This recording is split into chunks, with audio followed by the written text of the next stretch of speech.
ఉందును, వారు నా ప్రజలై ఉందును. మనలో ఎవరు నివసిస్తారంటండి? దేవుడు నివాసము చేస్తారంట.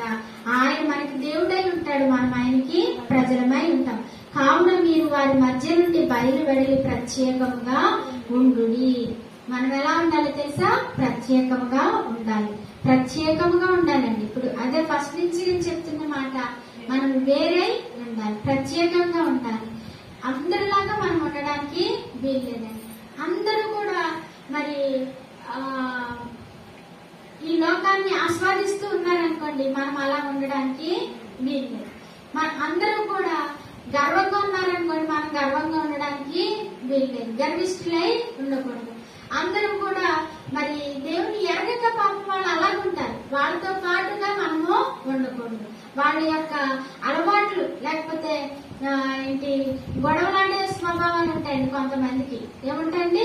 గొడవలాడే స్వభావాలు ఉంటాయి. మనం అలా ఉండకూడదండి. మనం ఎలా ఉండాలి?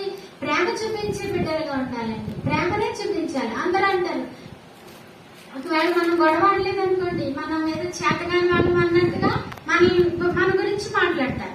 ఈవిడేం మాట్లాడలేదండి పాపం, ఈవిడికి నోట్లో ఏం లేదండి, నాలుగు చాలా గొప్పగా ఫైట్ చేస్తానని చెప్పి గొడవడేయకూడదండి. మనల్ని దేవుడు ఏమన్నాడు? మీ పొరుగు వారిని మీరు ప్రేమించమన్నాడు దేవుడు. ఇంకేమన్నాడంటే మీ శత్రువుని కూడా ప్రేమించమన్నాడు దేవుడు. ఏమన్నాడు? ఇక్కడ ఎంతమందికి శత్రువులు ఉన్నారు చెప్పండి? నాకు ఒక్క శత్రువు కూడా లేదండి అని అన్న వాళ్ళు ఎవరన్నా ఉన్నారు?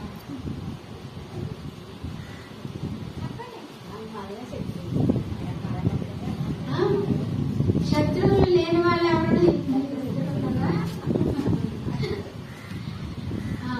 మంచిది. శత్రువులు ఎక్కడికి ఉండకూడదు. అందరినీ ఏం చేయాలి? మనము ప్రేమించాలి. ఎవరు పగవాళ్ళని కూడా దేవుడు ఏం చేయమన్నాడంటే ప్రేమించమని అన్నాడు.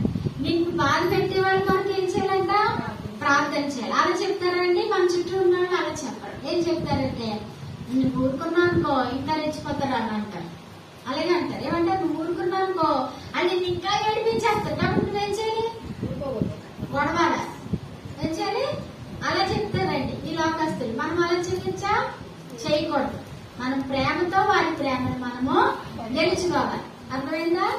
మన ప్రేమతోటి శత్రువు యొక్క మనసును కూడా గెలుచుకునేలాగా ఉండమని దేవుడు చెబుతున్నాడు. కాబట్టి ఇదే లోకానికి వేరే ఉండడం అంటే.